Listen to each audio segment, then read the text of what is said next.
Merci Jean-François. Je vous présente le cas d'un jeune patient qui m'a adressé pour un glaucome juvénile. Donc c'était un patient de 28 ans, suivi depuis 6 ans par son ophtalmologiste, donc il me l'adressait pour un avis sur la conduite à tenir. Pas d'antécédents, bonne acuité visuelle, un 10 dixième millimétrope, cornée d'épaisseur normale, l'API autonomètre de Goldman 22 à droite, 20 à gauche, et il était traité par une combinaison fixe prostaglandine bêta-bloquant, et le patient me dit être observant au traitement qui lui est donné. Donc le segment antérieur, vous voyez, il y a quand même une hypermie conjonctivale qui est assez forte. Lorsqu'on met de la fluo, il y a quand même une kératite. Et le patient également, il avait les yeux bleus. Il note, vous voyez ici, un petit début de pigmentation qu'on voit effectivement, donc sous combinaison prostaglandine bêta-bloquant.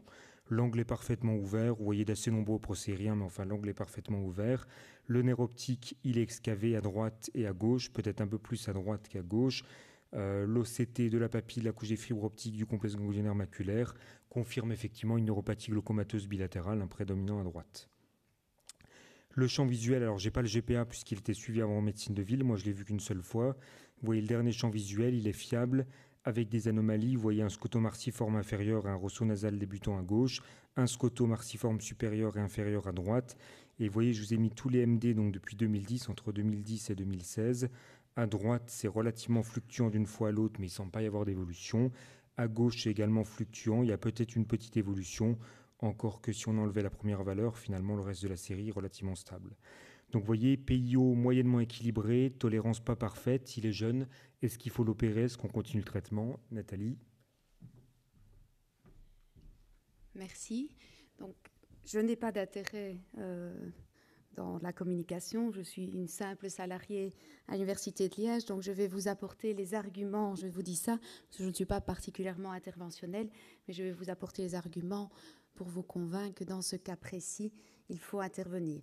Juste reprendre l'inflammation que le patient avait, qui n'est pas juste liée à la prostaglandine, où ici, ce serait une réaction non inflammatoire, plus diffuse et normale, en particulier dans le cadran inférieur, pour vous faire éventuellement prêter attention aux différences d'inflammation, qu'elles soient liées aux prostaglandines versus celles liées à une allergie ou une toxicité aux médicaments, plus exactement au conservateur, qui sera majoré dans le cadran inférieur.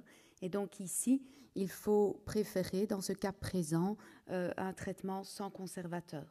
Donc vous revoyez le segment antérieur de notre jeune patient qui a déjà un syndrome sec comme Florent l'a indiqué, et vu son jeune âge, sera potentiellement un candidat à la chirurgie, comme je vais vous le démontrer.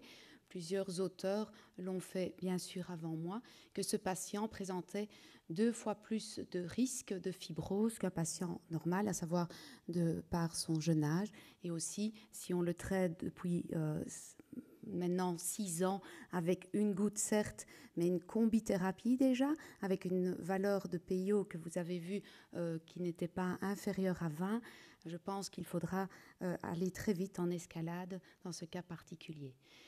Juste pour reprendre les différents auteurs, en les nommant Bolmer et Broadway, ainsi que Christophe Baudouin, qui ont pu démontrer par leurs études qu'en fonction du nombre de gouttes instillées, on augmentait significativement la fibrose post-opératoire, donc en tout cas l'inflammation de la conjonctive, et non seulement en termes de nombre d'instillations, mais aussi au niveau du temps auquel le patient sera exposé à ce traitement. On aura évidemment un plus haut risque de fibrose post-opératoire, ce qui ne nous simplifie pas la vie en tant que chirurgien, où on sera confronté à une gestion de bulles qui sera d'autant plus importante que le patient aura reçu un traitement à longue échéance. Donc, vu ce jeune âge, on sait qu'on sera amené à le suivre pendant longtemps, et si nous sommes amenés à réviser sa bulle à plusieurs reprises, on aura un plus haut risque de blébitis, voire d'endophthalmie, de par nos manipulations.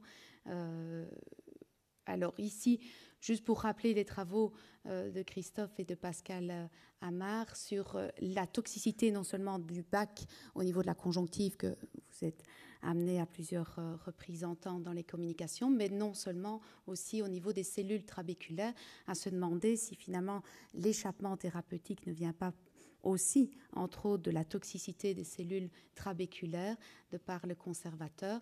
Et il semble aussi, mais de manière in vivo, démontrer une toxicité au niveau des cellules rétiniennes également, ce qui pourrait aussi expliquer en partie un certain degré de progression par notre traitement médical. Mais ça reste encore à prouver. Juste un beau papier que je voulais souligner, fait par nos confrères belges Anne-Marie Stevens et Philippe Kestelen, qui ont montré que l'effet du BAC était aussi prémonitoire d'une inflammation au niveau de la chambre antérieure, de par les mesures de Flair-Metter, mais que, heureusement, en fonction d'un temps court, cet effet était réversible. Donc ici, c'était un traitement d'à peine un mois, et après arrêt, le Flair-Metter était revenu comparable entre la cohorte de patients traités par timolol conservé versus le timolol non conservé. Donc vous aurez tous bien compris que les recommandations de l'EGS 4e édition chez ce patient particulier était de se diriger vers un traitement sans conservateur.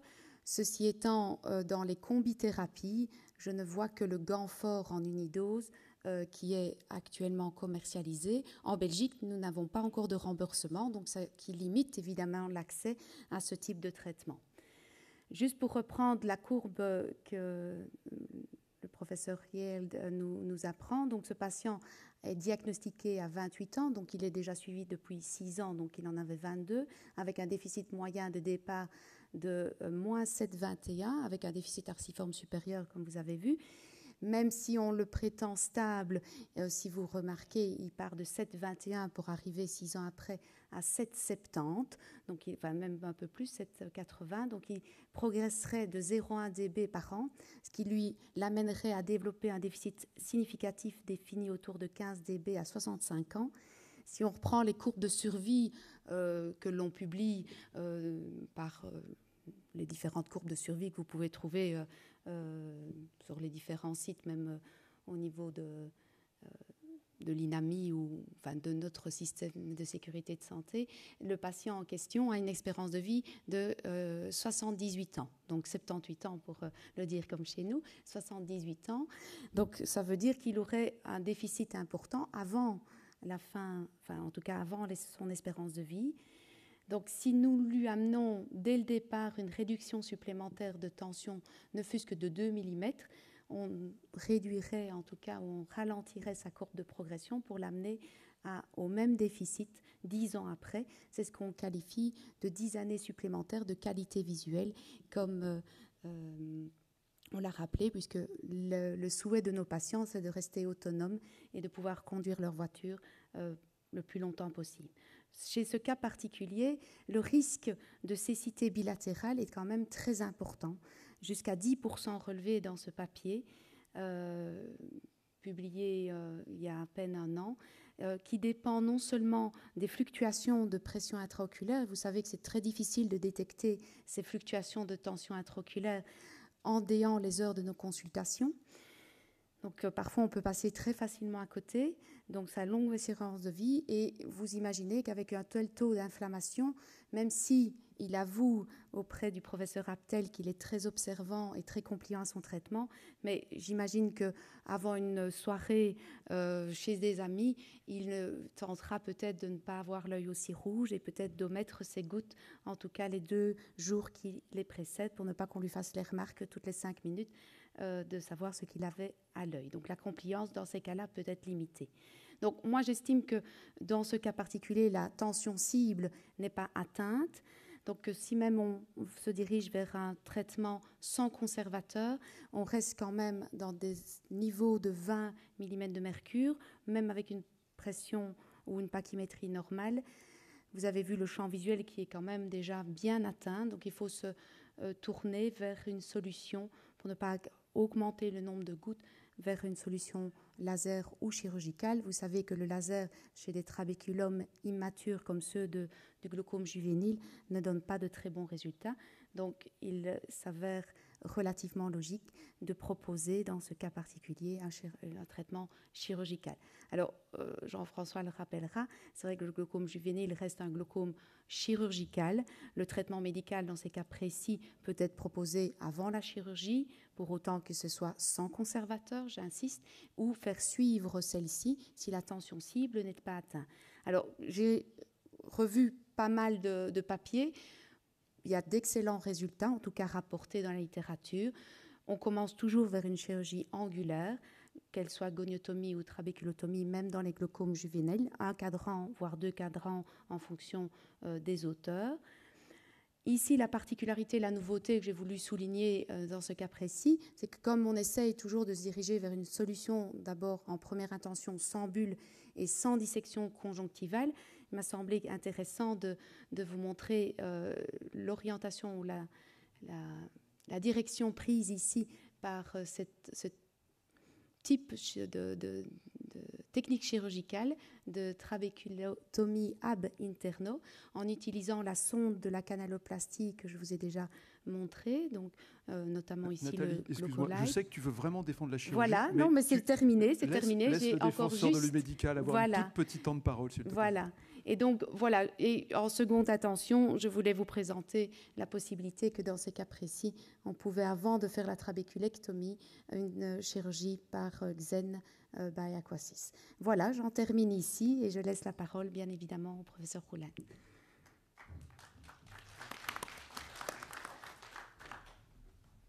Merci Nathalie. Et j'avais prévu, parce que tous les arguments que tu as développés sont tout à fait passionnants.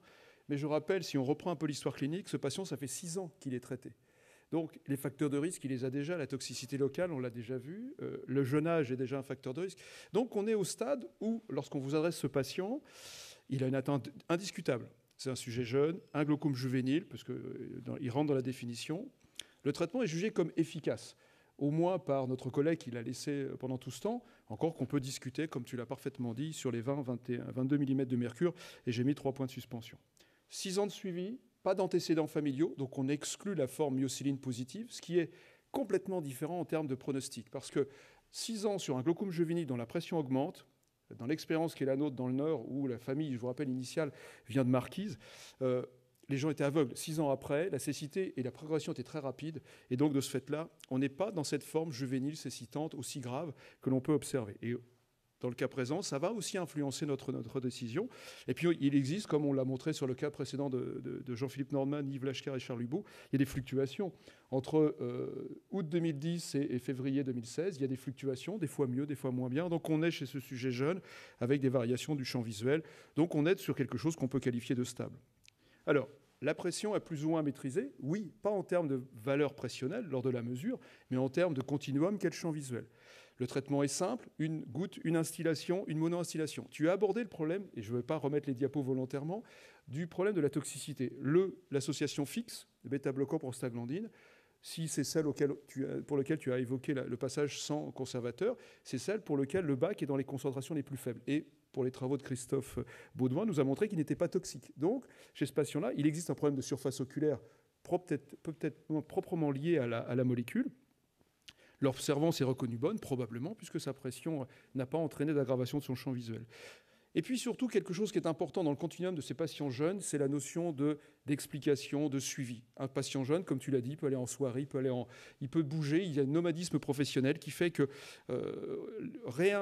régulièrement réimplanter un petit peu l'information et la connaissance est essentiel. Et le fait de suivre et de le traiter médicalement. Et puis aussi, chez le sujet jeune, et on l'a sur les sujets un peu plus jeunes, c'est que la notion de chirurgie égale de guérison. Or, on sait que malheureusement, et tu l'as montré, les courbes de survie ne sont pas forcément aussi idéales.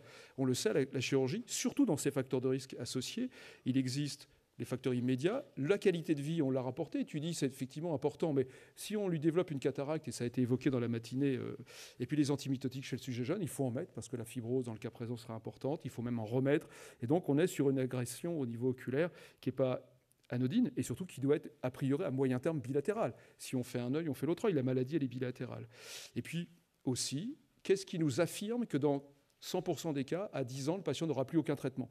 Donc, personnellement, tant que le traitement médical montre son efficacité, on sait que la chirurgie sera à faire, mais elle n'est pas exclue, loin de là. Mais pour le moment, on peut tout à fait la surveiller. Donc, on le sait, à long terme, le patient il sera opéré, ça, c'est indiscutable. On serait dans une autre situation si nous voyions pour la première fois le patient. Et là, la discussion pourrait se poser. Mais après 6 ans d'évolution, avec tout le tableau clinique qui nous a été présenté, cette espèce de stabilité, cette absence d'évolution grave et sévère vers la cécité, on l'a vu à ce stade-là pratiquement depuis le début.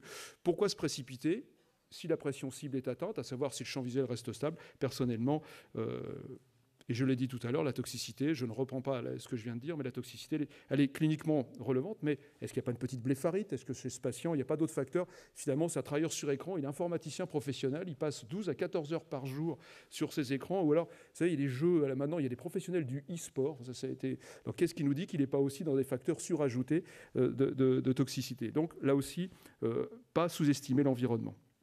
Et puis, à 5 ans, de toute façon, si l'escalade doit être observée, elle ne sera sûrement pas médicale. Le laser ne fonctionne pas, la SLT ne fonctionne pas chez le sujet jeune. Donc la chirurgie, elle est évidente.